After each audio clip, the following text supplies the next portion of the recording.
Good evening, everyone. Thank you for joining us tonight. This is Emo Nightly News, every moment online.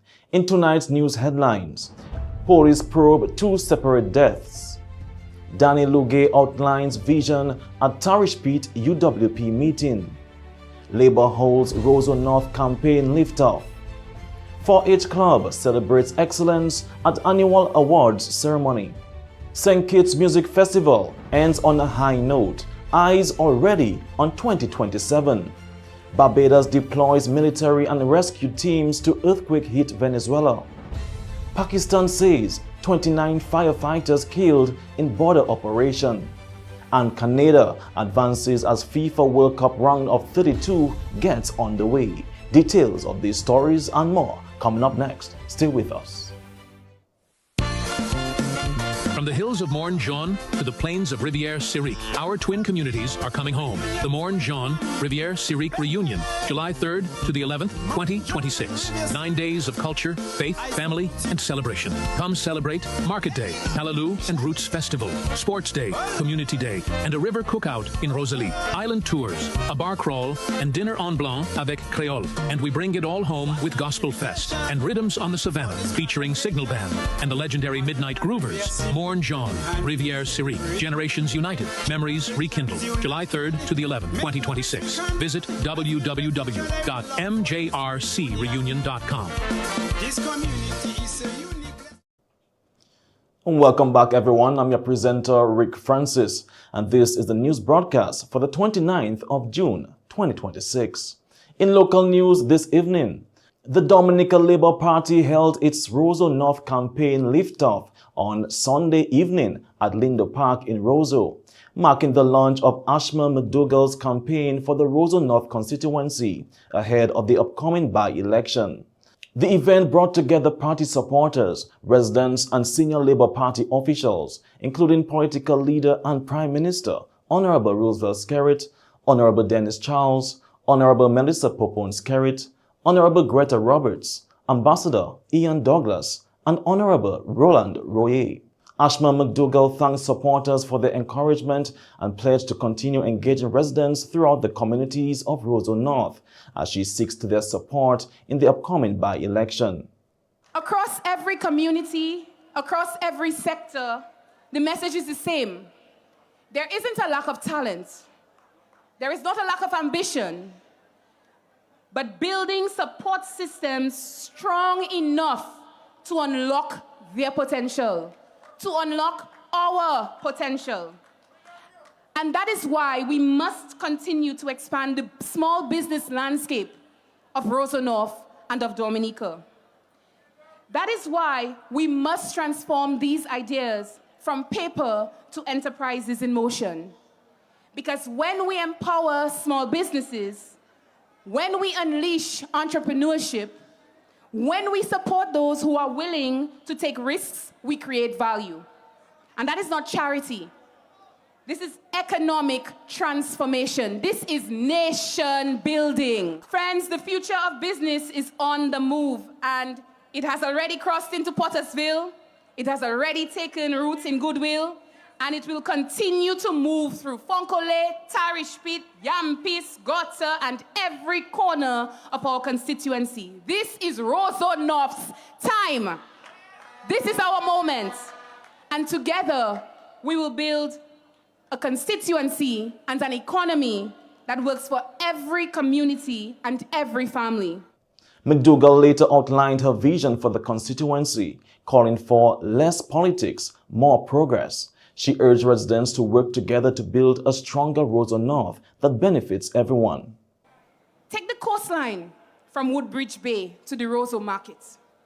Nearly 2 miles of beachfront stretching along the edge of our community. For years, our potential has always been there. And now we have the opportunity to unlock that potential together. I see a destination.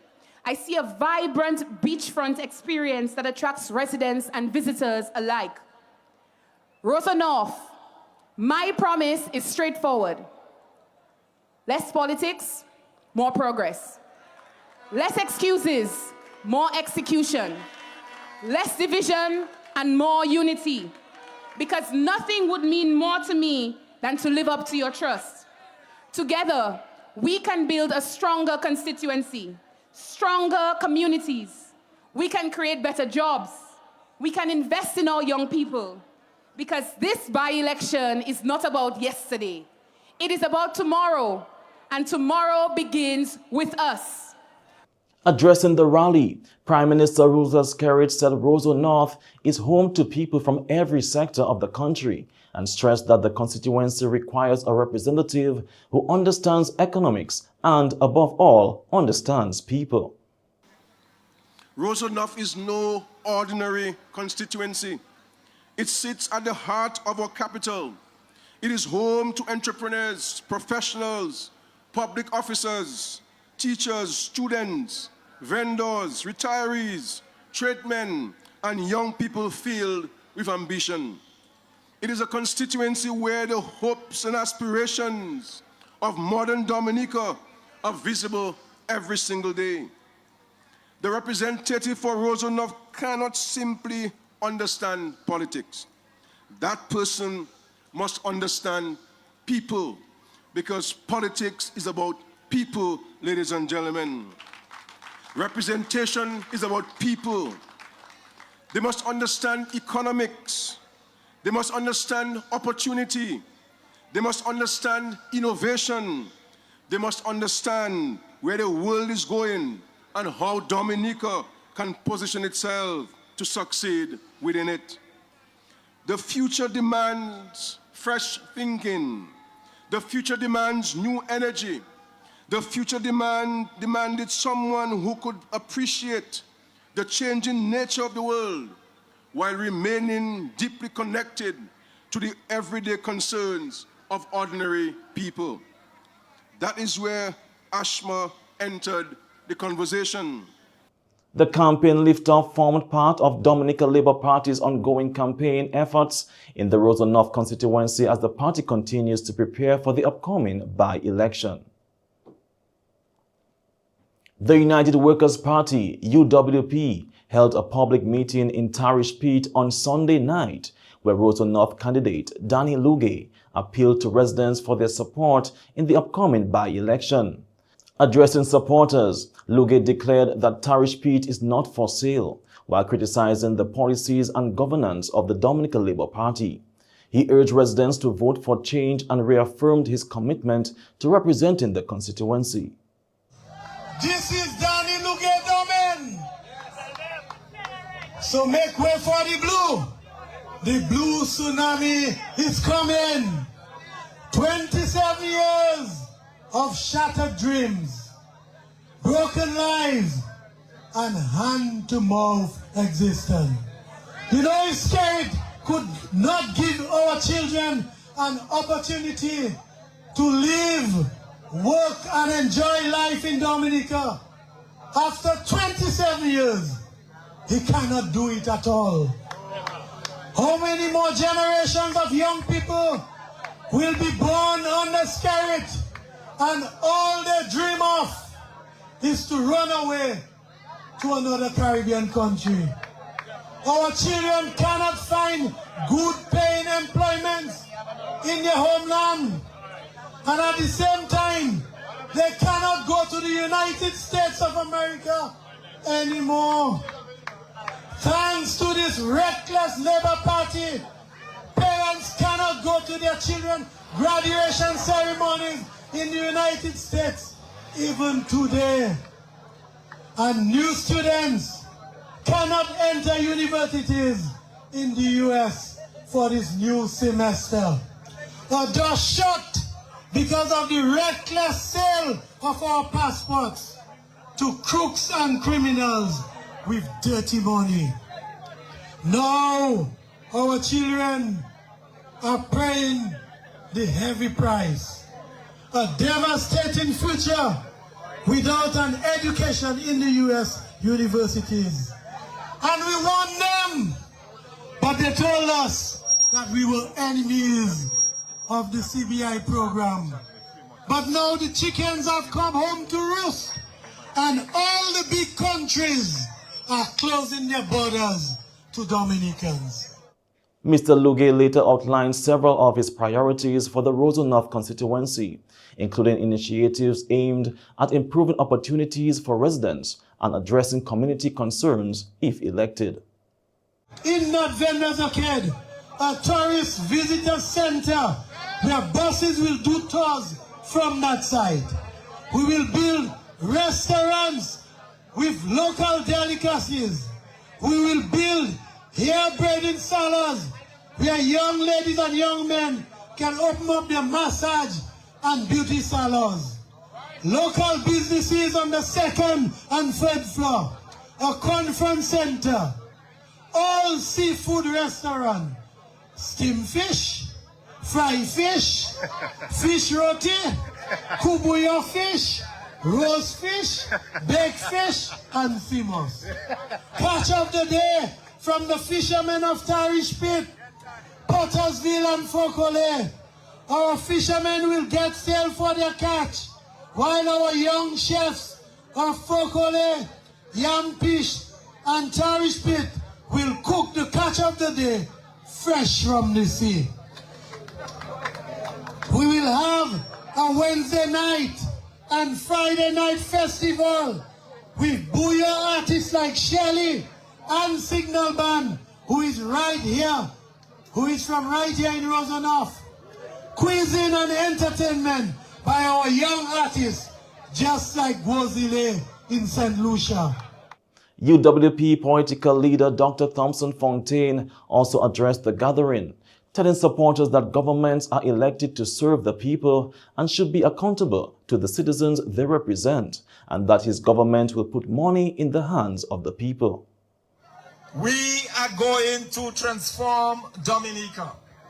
The United Workers' Party is going to transform this country. And how are we going to do this? We are going to transform this country by once again returning pride and dignity to the people of this country. No more will you go up a ministry step in search of $100 or $10 from a pal rep. Those days will be over. Those days will be done for. Our dignity will be restored, where our young people will be able to hold their heads high, find good paying jobs, and come back and say, Mommy, hold that. Papa, hold that. Sister, hold that. That is where we are going to take this country. Not to have our parents walking up a step of a ministry to get a $10. What a shame. The meeting formed part of the United Workers' Party ongoing campaign activities in the Roseau North constituency ahead of the upcoming by-election. Members of the 4-H movement were recognized for their achievements during a special awards ceremony held at Jungle Bay Resort, where young people were celebrated for their hard work, dedication, and personal growth. Delivering the welcome address, Mr. Andy Joseph highlighted several projects and initiatives undertaken by the organization over the past year, noting that they have helped members develop valuable life skills while strengthening their communities. Over the past year, the St. Mary's Academy 4-H Club has once again demonstrated what it truly means to live by the 4-H pledge. Through leadership initiatives, environmental stewardship, community service, public speaking, teamwork, and personal development, these young men have continued to prove that they're not just preparing for the future, they are actively shaping the future. To awardees, congratulations. Every recognition you receive tonight represents countless hours of commitment, resilience, and determination. Continue to dream boldly, lead with integrity, and always remember, true leadership begins with service to others. 4-H Club President, Mr. Keante Marine, followed by outlining the important role of the 4-H movement in shaping responsible, confident, and community-minded young people. He encouraged members to remain committed to the values of leadership, service, and continuous learning. 5 years ago, when we joined the St. Mary's Academy 4-H Club, we entered a new environment filled with possibilities. Although our early years were affected by the challenges and restrictions of the COVID-19 pandemic, the spirit of 4-H remained alive. Even in difficult circumstances, we learned the importance of resilience, adaptability, and perseverance. As we progressed through second and third form, the real adventure began. We became involved in larger projects, exciting activities, volunteer initiatives, and health-focused programs. We learned that service to others is one of life's greatest rewards. Through environmental projects, community outreach, and teamwork, we discovered that every small effort can make a meaningful difference. By fourth form, we found ourselves stepping into leadership positions. The students we once looked up to were preparing to move on, and it became our responsibility to guide and inspire those coming in behind us. Through these experiences, we learned confidence, responsibility, and the importance of leading by example.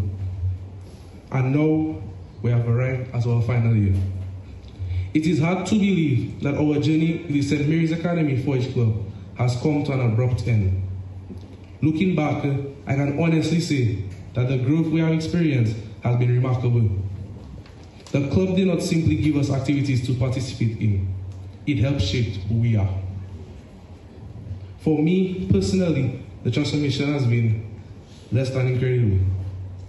I joined this club as a shy young boy who often struggled to express himself.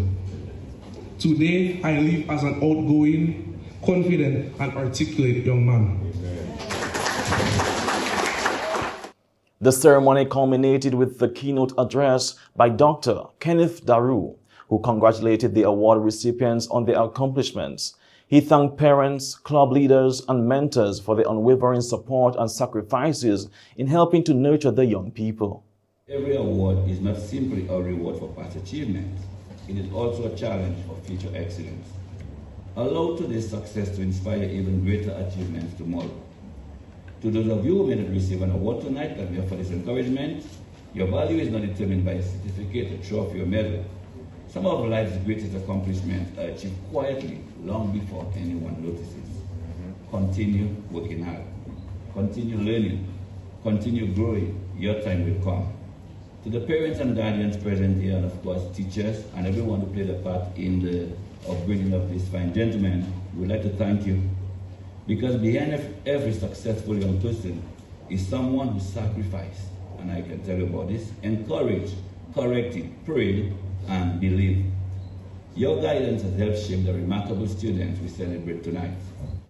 Dr. Daru urged the students to continue working hard and reminded them to make full use of the knowledge and opportunities available to them. He encouraged them to use what they learn to inspire and positively influence others, while emphasizing that success often comes with challenges that must be met with perseverance and determination. And as we look to the future, I encourage each and every one of the students to dream boldly.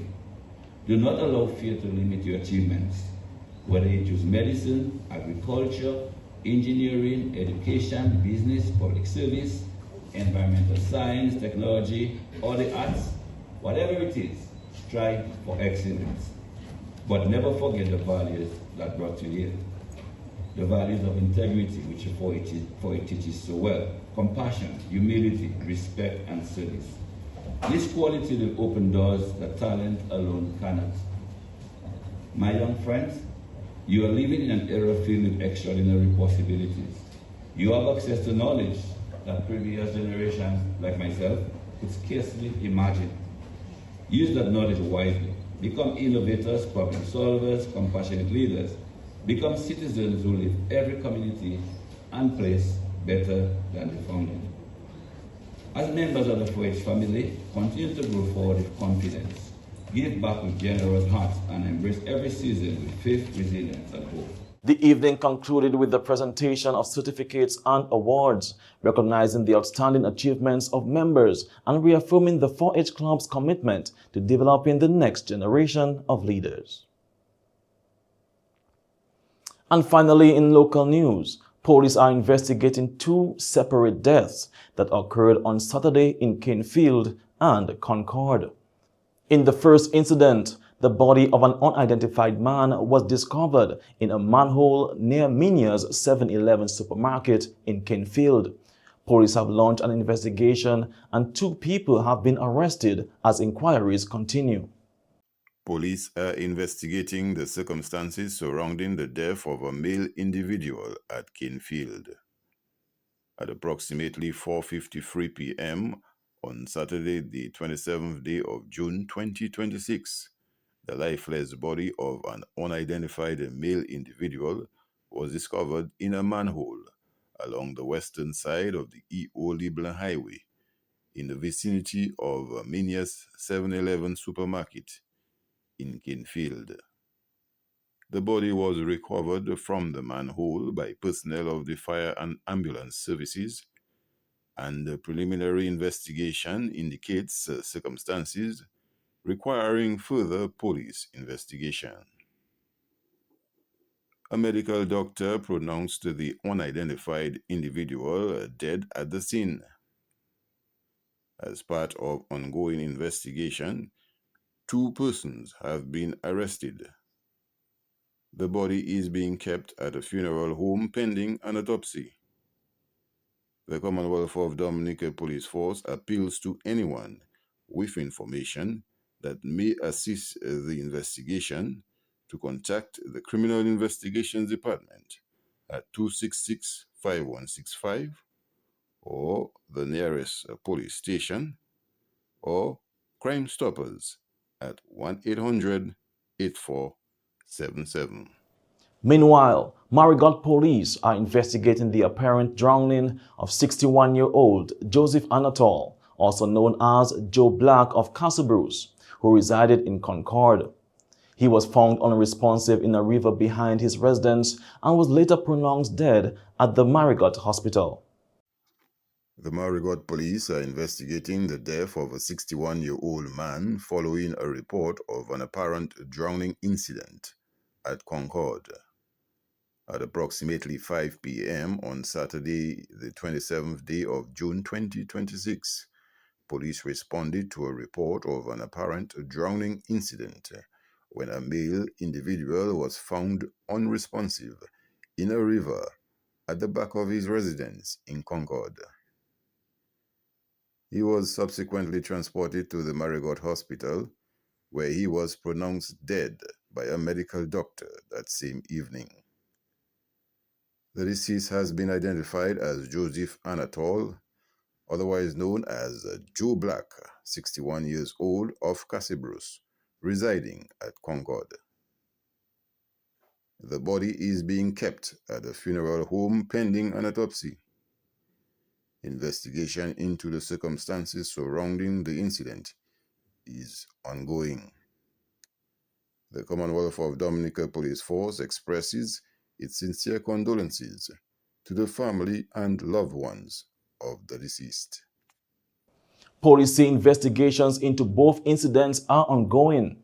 Anyone with information relating to the Canefield case is encouraged to contact the Criminal Investigations Department, the nearest police station, or Crime Stoppers.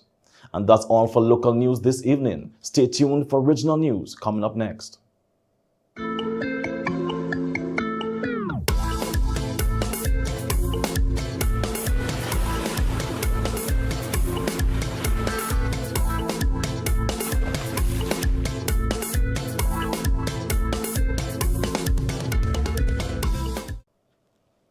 And now for regional news.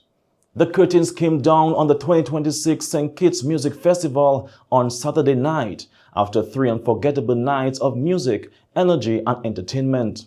Thousands of patrons packed the festival grounds to enjoy performances from an impressive lineup of international and regional stars, including Fantasia Barrino, Boys to Men, Beres Hammond, Movado, Cranium, and many more. Festival goers sang along to hit after hit, creating an electric atmosphere as the artists interacted with the enthusiastic crowd. From soulful ballads to reggae, dancehall, R&B, and soca, the festival offered something for every music lover. Organizers are anticipating a significant economic boost from the annual event, with hotels, restaurants, taxi operators, vendors, and other businesses benefiting from the influx of visitors. The festival once again reinforced its reputation as one of the Caribbean's premier music events. With another successful edition now complete, planning is already underway for the 2027 St. Kitts Music Festival as organizers look to build on this year's momentum. Here are some highlights from the 2026 St. Kitts Music Festival. Everybody start to jump. So when you see my everybody love it, take control. I fed up, stopping all your problem in the band. I fed up, don't want no woman fighting for no man. I fed up, better all you stay at all you hold. I fed up, carnivalist, carnivalist. Go, jump in, Sugar Mass. Jump in, Music Festival is one. Jump in. All right. Cause I'm a boss man who keep things in line. Hey, and I'm a boss man who don't waste your time. Said I'm a boss man who is really quick. Hey, so you better be ready to work your shit. Hey, working hard every day, every day, every day, every day. If I get you on the job site, me I go walk you. The CARICOM Secretariat marked the International Day for Women in Diplomacy by hosting a group of young female honorary diplomats through the Diplomat for a Day program. CARICOM Secretary General Dr. Carla Barnett welcomed the participants, who shadow heads of diplomatic missions and gained first-hand insight into diplomacy and international relations. The young women met with senior CARICOM officials, learned about regional youth initiatives, and toured the Secretariat. The program is part of CARICOM's ongoing efforts to empower young women and encourage greater participation in diplomacy and regional leadership. Also happening in St. Kitts, the passenger ferry Apple Cider reportedly sank this morning while traveling from St. Kitts to Nevis. Initial reports indicate the incident occurred during the vessel's scheduled crossing between the two islands. Emergency responders and maritime authorities are assessing the situation. Information regarding the number of passengers on board, injuries, or the cause of the incident has not yet been officially released.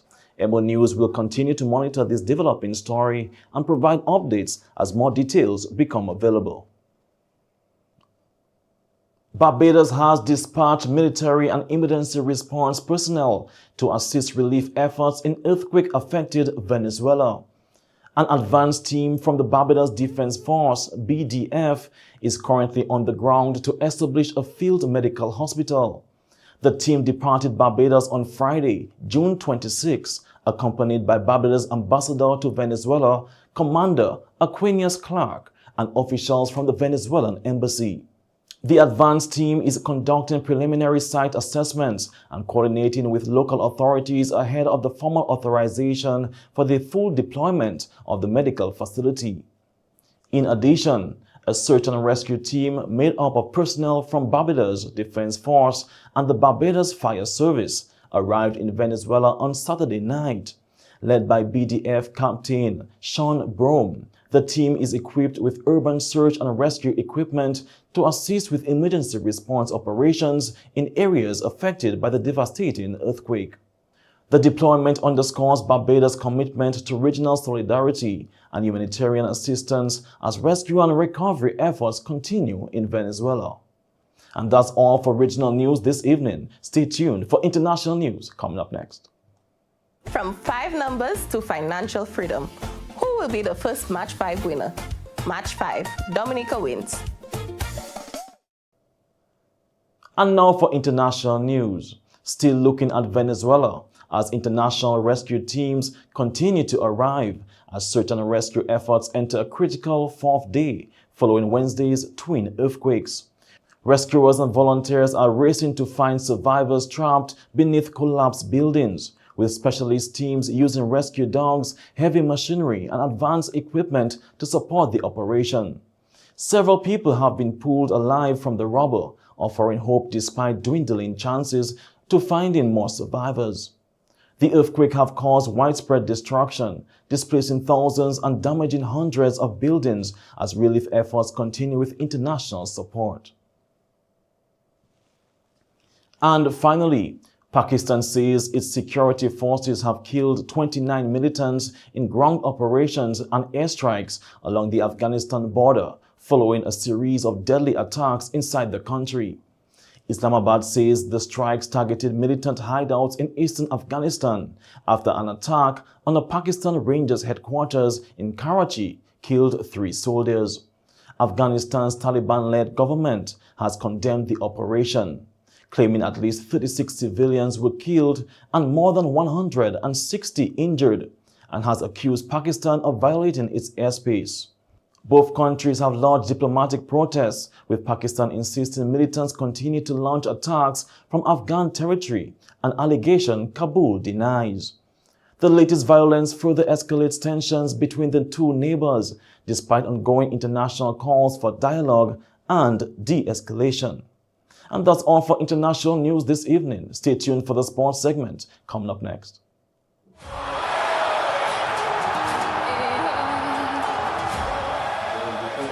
Coming up on the outside. But sit down, my girl. Sit down. Tina coming up on the outside. Look it. Oh. I don't know.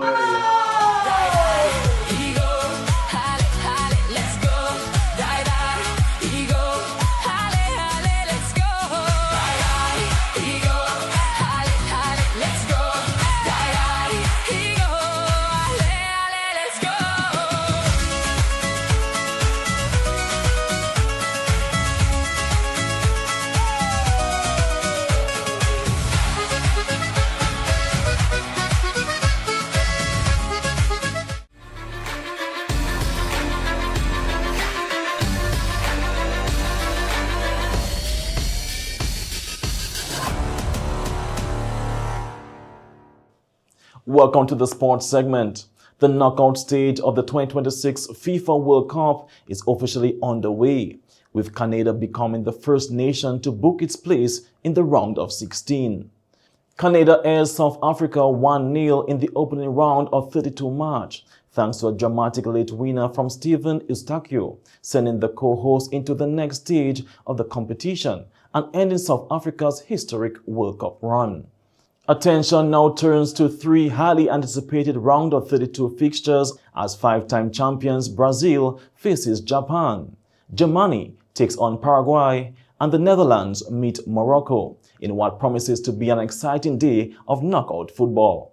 With the expanding 48-team tournament now in its win-or-go-home phase, teams will battle for coveted place in the round of 16 as the race to lift football's biggest prize continues. Dominican athlete Addison James has etched his name into the national record books after producing a historic performance in the men's senior javelin throw. Competing at the Jamaican National Senior Age Group Championships, James recorded an impressive throw of 73.84 meters in the men's javelin throw 20+ senior, establishing a new national record.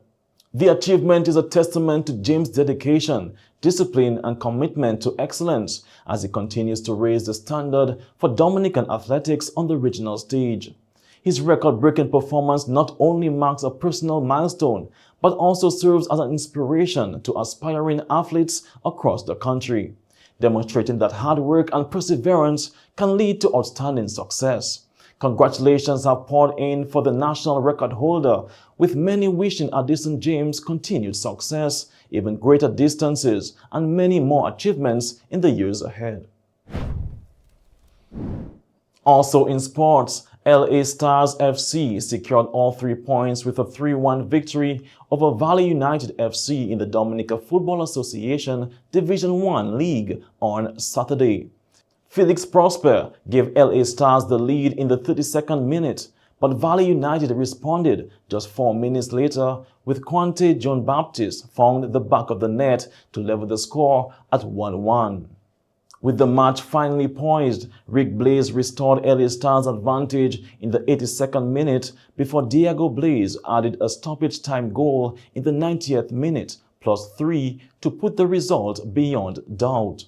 The victory sees LA Stars FC continue their Division 1 campaign on a winning note, collecting an important 3 points over Valley United FC. And finally in sports, Dominican Olympic champion Thea Lafont-Gatson has once again made history, producing a sensational performance at the Zagreb Golden Meet in Croatia. Lafont-Gatson captured the women's triple jump title with a remarkable leap of 15.25 meters, setting a new Dominican national record, while also recording the world-leading mark for the event this season. The outstanding performance further cements her status among the world's elite triple jumpers and continues an exceptional year for the Dominican star. The achievement has been met with widespread praise as Lafont-Gatson continues to inspire the next generation of athletes while proudly raising Dominica's flag on the international stage. Her latest victory adds another milestone to an already illustrious career and reinforces her position as one of the world's premier field athletes. And that's all for the sports segment this evening. Stay tuned for the weather report coming up next.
And this concludes tonight's news broadcast for the 29th of June, 2026. I'm your presenter, Rick Francis, and on behalf of the entire newscast, we say thank you for viewing. This is Emo Nightly News, every moment online. Have a good night.